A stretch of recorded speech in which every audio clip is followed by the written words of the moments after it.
Hi friends, நான் Rajashree ஃபேஷனுங்கிற Instagram பேஜில் இந்த முகப்பு செயின் ஆர்டர் பண்ணியிருந்தேன். அது வந்து 850 + 85 ஷிப்பிங் சார்ஜஸோடு சேர்த்து வந்தது. அது ஆர்டர் பண்ணது நான் 15th அன்னைக்கு. ஆனால் எனக்கு 21 அன்னைக்கு தான் எனக்கு டெலிவரி போட்டாங்க. என் கைக்கு வரும்போது 24, 25 நினைக்கிறேன், லாஸ்ட் மந்த்து. 5 daysல டெலிவரி ஆகிடும்னு சொன்னாங்க. ஆனால் என் கைக்கு கிடைக்கும் போது 10 days.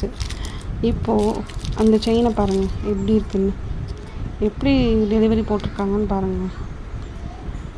ஆனால் இதுக்கு கேஷ் ஆன் டெலிவரி இல்லை, நான் பே பண்ணிவிட்டு தான் அமுச்சு விட்டேன். எப்படிலாம் ஏமாத்துறாங்க பாருங்கள். அதுக்கப்புறம் வந்து இந்த செயினில் கொக்கி எங்கே இருக்குது, முகப்பு எங்கே இருக்குதுன்னு பாருங்கள். இதை நான் எப்படி போட முடியும்? எப்படிலாம் ஏமாத்துறாங்க பாருங்கள். தயவு செஞ்சு அதில் எதுவும் ஆர்டர் போடாதீங்க. கேட்டால் ஒரு ரெஸ்பான்ஸும் இல்லை. நான் ஓப்பன் பண்ணுற வீடியோவும் போட்டிருக்கேன் பாருங்கள். இந்த கொக்கி பாருங்கள் எவ்வளோ கேவலமாக இருக்குன்னு, வளைஞ்சி நெளிஞ்சு.